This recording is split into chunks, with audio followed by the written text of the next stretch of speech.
지금 당신을 괴롭게 하는 그 일이 과연 당신의 힘으로 바꿀 수 있는 일입니까? 아니면 아무리 발버둥 쳐도 어찌할 수 없는 하늘의 영역입니까? 에픽테토스는 우리에게 인생의 가장 준엄하고도 단순한 진리를 일깨워 줍니다. 세상에는 우리가 마음대로 할 수 있는 일과 결코 마음대로 할 수 없는 일이 명확히 나뉘어 있다는 사실입니다. 우리가 겪는 모든 불행과 불안은 바로 이 두 가지를 혼동하는 데서 시작됩니다. 당신이 통제할 수 없는 타인의 마음, 지나간 세월, 이미 닥친 질병에 매달려 에너지를 쏟는 동안 당신의 영혼은 피폐해지고 진정으로 다스려야 할 당신의 마음은 방치됩니다. 오늘 밤 당신의 소나귀에서 힘을 빼십시오. 꽉 쥐고 있던 통제라는 이름의 밧줄을 놓아버릴 때 당신은 비로소 자유의 바다로 나아갈 수 있습니다. 우리는 나이가 들수록 주변 상황을 내 통제 아래 두려 하는 습성이 강해집니다. 자식의 앞날이 평탄하길 바라고 내 몸이 예전처럼 건강하길 바라며 세상이 내가 믿는 정의대로 흘러가길 원합니다. 하지만 에픽테토스는 차갑지만 따뜻한 목소리로 말합니다. 그것들은 당신의 것이 아니다. 라고 말입니다. 당신의 몸조차, 당신의 재산조차, 심지어 당신의 평판조차 당신의 완전한 소유가 아닙니다. 그것들은 잠시 빌려 쓰는 것이며 운명의 신이 언제든 거두어 갈 수 있는 것들입니다. 그렇다면 우리에게 남은 진짜 내 것은 무엇일까요? 그것은 바로 사물을 바라보는 나의 판단과 선택뿐입니다. 이 사실을 깨닫는 순간 당신은 세상 그 누구도 침범할 수 없는 내면의 자유를 얻게 됩니다. 눈을 감고 깊이 숨을 내쉬어 보십시오. 당신의 가슴 속에 엉킨 실타래처럼 꼬여있는 근심들을 하나씩 꺼내어 보십시오. 그리고 물으십시오. 이것은 내 권한 안에 있는가? 만약 아니라면 주저없이 말하십시오. 그것은 나와 상관없는 일이다. 라고 말입니다. 이 한마디는 비정함이 아니라 지극한 지혜입니다. 내가 어찌할 수 없는 일에 마음을 쓰는 것은 흐르는 강물을 손으로 막으려는 것과 같습니다. 강물은 그저 흐르게 두십시오. 당신은 그 강가에 앉아 고요히 흐름을 지켜보는 관찰자가 되면 그만입니다. 오늘 밤 에픽테토스가 안내하는 마음의 요새로 당신을 초대합니다. 에픽테토스는 엔케이리디온, 즉 손안의 지침서라는 책을 통해 우리에게 가장 먼저 이분법의 지혜를 가르쳤습니다. 우리의 권한 안에 있는 것은 의견, 추구, 욕망, 혐오 등 우리 자신의 행동입니다.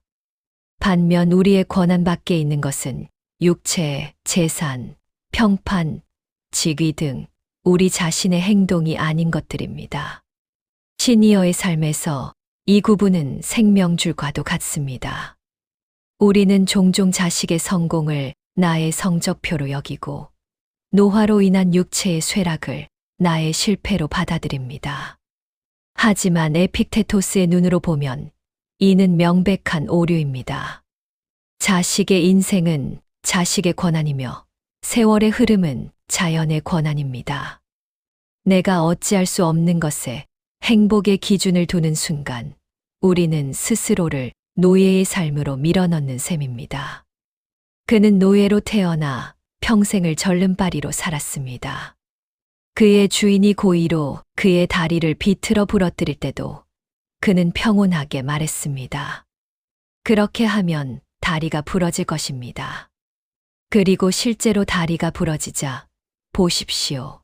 제가 말하지 않았습니까? 라고 덧붙였을 뿐입니다. 이것은 초월이 아니라 철저한 자기 권한에 대한 인식입니다. 주인이 내 다리를 부러뜨리는 것은 주인의 권한이지만 그 고통 앞에서 비굴해지거나 분노하지 않는 것은 나의 권한이라는 것입니다. 우리 삶의 고통도 이와 같습니다. 병마가 찾아오는 것은 나의 권한받기지만 그 병을 대하는 나의 태도는 온전히 나의 것입니다. 당신을 괴롭히는 것은 일어난 사건이 아니라 그 사건을 불행하다고 판단하는 당신의 생각입니다. 마음의 평화를 얻기 위해서는 먼저 당신의 영역을 명확히 설정해야 합니다. 울타리 밖의 일로 울타리 안의 평화를 해치지 마십시오. 내가 만약 더 부자였다면, 내가 만약 더 건강했다면 이라는 가정은 모두 당신의 권한받긴 육체와 재산에 매달리는 행위입니다. 에픽테토스는 말합니다. 가진 것을 잃었다고 말하지 마라. 대신 그것을 돌려주었다고 말하라. 자식이 먼저 떠났습니까? 돌려준 것입니다. 재산을 잃었습니까? 원래 주인이 가져간 것입니다. 인생이라는 연극에서 당신에게 주어진 배역이 무엇인지 선택할 권한은 당신에게 없지만 그 배역을 얼마나 훌륭하게 연기할지는 오직 당신에게 달려 있습니다. 당신이 왕의 역할을 맡든 거지의 역할을 맡든 주어진 자리에서 최선을 다해 연기하는 것, 그것이 인간의 유일한 도리입니다. 인간을 불안하게 만드는 것은 사물 그 자체가 아니라 사물에 대한 의견입니다. 죽음은 무서운 것이 아닙니다. 소크라테스조차 죽음을 두려워하지 않았던 것을 보면 알 수 있습니다. 죽음이 무섭다는 의견이 우리를 공포로 몰아넣는 것입니다. 에픽테토스는 우리에게 마음의 파수꾼이 되라고 주문합니다. 어떤 인상이나 생각이 마음속으로 들어오려 할 때마다 문을 가로막고 검문하십시오. 너는 단순히 인상일 뿐인가? 아니면 내가 통제할 수 있는 실체인가? 만약 통제할 수 없는 외부의 일이라면 그 생각에 무관심이라는 낙인을 찍어 내쫓아야 합니다. 이것이 바로 시니어의 지혜가 빛을 발해야 할 순간입니다. 수십 년을 살아오며 우리는 얼마나 많은 타인의 시선에 갇혀 지냈습니까? 남부럽지 않게 살아야 한다는 강박, 남들에게 인정받아야 한다는 욕구가 우리를 쉴 새 없이 채찍질했습니다. 하지만 에픽테토스는 단호히 말합니다. 평판은 당신의 것이 아니다. 다른 사람이 당신을 어떻게 생각하느냐는 그들의 머릿속에서 일어나는 일일 뿐, 당신과는 아무런 상관이 없습니다. 누군가 당신을 비난한다면 그것은 그 사람의 판단 오류일 뿐입니다. 그 오류 때문에 당신의 고귀한 평화를 망쳐서야 되겠습니까? 당신이 스스로를 어떻게 정의하느냐가 중요할 뿐, 세상의 박수나 야유에 일희일비할 필요가 없습니다. 무관심해지십시오. 비로소 당신은 타인의 노예에서 해방되어 당신 마음의 진정한 주인이 될 것입니다. 진정한 자유란 내가 원하는 것을 모두 얻는 상태가 아니라 내가 어찌할 수 없는 것에 대한 욕망을 버리는 상태입니다. 에픽테토스는 욕망을 줄이는 것이 행복으로 가는 가장 빠른 길이라 가르쳤습니다. 나이가 든다는 것은 자연스럽게 욕망의 대상을 하나씩 내려놓는 과정입니다. 예전 같은 근력, 맑은 시력, 화려한 인맥, 이 모든 것들이 사라져가는 것을 한탄하기보다 그것들 없이도 충분히 평온할 수 있는 내면의 힘을 기르는 데 집중하십시오. 자연에 순응하라는 스토아의 가르침은 결코 나약한 체념이 아닙니다. 우주의 거대한 흐름을 이해하고 그 흐름 속에서 나의 역할을 기꺼이 받아들이는 용기입니다. 바람이 불면 나무는 흔들리지만 뿌리가 깊은 나무는 결코 뽑히지 않습니다. 당신의 뿌리를 통제 가능한 나의 내면에 깊이 내리십시오. 세상은 종종 우리에게 가혹한 시련을 던집니다.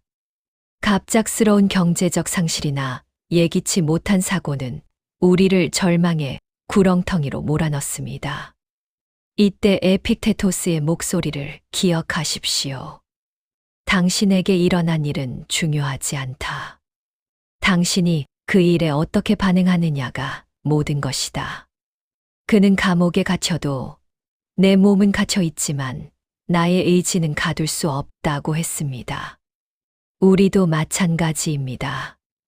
비록 나이가 들어 거동이 불편해지고 집 안에 머무는 시간이 많아졌을지라도 당신의 상상력과 철학적 사유는 온 우주를 누빌 수 있습니다. 신체적 제약은 당신의 영혼을 구속할 수 없습니다. 시니어 세대가 가장 힘들어하는 것 중 하나가 바로 자식에 대한 통제입니다. 내 배 아파 낳은 자식이기에 그들의 삶을 내가 설계하고 바로잡아주고 싶은 마음은 인지상정입니다. 하지만 냉정하게 보십시오. 자식의 선택과 결과는 당신의 권한 안에 있습니까? 자식 또한 하나의 독립된 인격체이며 그들의 실패와 고통 또한 그들이 겪어내야 할 삶의 과정입니다. 부모로서 조언할 수는 있지만 그 결과까지 책임지려 하지 마십시오. 자식의 불행을 나의 불행으로 치환하는 순간 당신과 자식 모두가 불행의 늪에 빠지게 됩니다. 에픽테토스는 사랑하는 사람을 대할 때도 언젠가 돌려주어야 할 귀한 선물로 여기라고 했습니다. 소유하려 하지 말고 존재 자체를 감사히 여기십시오. 그것이 진정한 사랑이며 당신의 마음을 지키는 길입니다. 우리는 또한 건강이라는 이름의 우상에 집착합니다. 물론 건강을 관리하는 것은 우리의 의무이지만 노화와 죽음이라는 자연의 섭리까지 거스르려 해서는 안 됩니다. 죽음은 자연스러운 현상이며 그것을 두려워하는 것은 어린아이의 어리석음과 같다고 에픽테토스는 말했습니다. 몸의 통증이 찾아올 때 그것을 적대시하기보다 내 몸이 자연의 이치대로 성실히 늙어가고 있구나라고 받아들여 보십시오. 저항하면 고통이 커지지만 수용하면 고통은 견딜 만한 불편함으로 바뀝니다. 당신은 육체가 아닙니다. 당신은 그 육체를 다스리는 정신입니다. 그릇이 깨져도 그 안에 담긴 본질은 변하지 않듯 당신의 고귀한 인격은 육체의 쇠락과 상관없이 끝까지 빛날 수 있습니다. 이제 우리는 어떻게 살아야 할까요? 에픽테토스는 매일의 훈련을 강조했습니다. 아침에 눈을 뜨면 오늘 하루 마주칠 모든 상황을 미리 머릿속으로 그려보십시오. 무례한 사람을 만날 수도 있고 물건을 잃어버릴 수도 있으며 몸이 예전 같지 않을 수도 있습니다. 그때마다 스스로에게 다짐하십시오. 이것들은 나의 권한 밖의 일이다. 나는 나의 평정심을 지키는 데만 집중하겠다. 세상이 당신을 흔들려 할 때마다 당신만의 내면의 요새로 숨어드십시오. 그 요새 안에는 그 누구의 간섭도 받지 않는 절대적인 평화가 있습니다. 단순함이 곧 강력함입니다. 복잡한 계산을 버리고 오직 한 가지만 생각하십시오. 지금 내가 하는 생각이 나를 자유롭게 하는가? 아니면 구속하는가? 만약 그 생각이 당신을 걱정과 분노의 감옥으로 밀어넣는다면 즉시 그 생각을 버리십시오. 에픽테토스는 철학을 공부하는 목적이 멋진 말을 하기 위해서가 아니라 평온하게 살기 위해서라고 했습니다. 이론은 적어도 좋습니다. 실천이 중요합니다. 오늘 당장 당신을 화나게 하는 이웃의 말 한마디를 나의 권한 밖의 일로 치부하고 넘겨보십시오. 그 작은 승리가 쌓여 당신의 인생을 바꿀 거대한 평온의 산맥이 됩니다. 인생의 황혼은 결코 어두운 시간이 아닙니다. 오히려 낮 동안의 소음이 사라지고 별빛이 선명해지는 고귀한 시간입니다. 세상에 대한 미련과 통제의 욕구를 내려놓은 시니어의 얼굴에는 성자의 미소가 서립니다. 에픽테토스가 노예라는 신분적 제약 속에서도 황제보다 더 큰 자유를 누렸던 것처럼 당신 또한 현실의 제약 속에서 무한한 정신적 자유를 누릴 수 있습니다. 당신은 우주의 주인인 신의 자녀이며 당신의 내면에는 그 신성이 깃들어 있습니다. 외부의 보잘것없는 것들에 고개를 숙이지 마십시오. 당신은 그 자체로 이미 완전하고 당당합니다.